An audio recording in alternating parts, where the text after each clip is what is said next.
Inovacija predstavlja novo sintezno metodo za pripravo ključnega fragmenta nove generacije zdravilnih učinkovin za zdravljenje raka. Sama metoda omogoča nov proces katalitskega asimetričnega hidrogeniranja določenega tipa spojin, ki so potem ključni gradniki učinkovin. Do našega izuma praktično se v znanosti smatrali, da je taka sintezna metoda praktično neizvedljiva.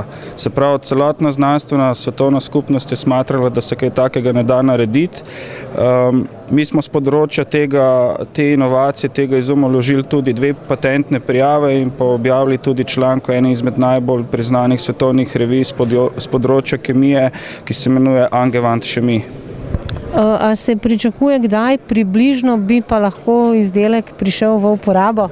Ja, to je težko napovedati, predvsem zaradi tega, ker je farmacevtska industrija precej regulirana in je kar precej še nekih korakov od same ideje izuma pa potem do lansiranja končnega produkta na trg. Ponavadi je to proces, ki traja tam od 3 do 5 let.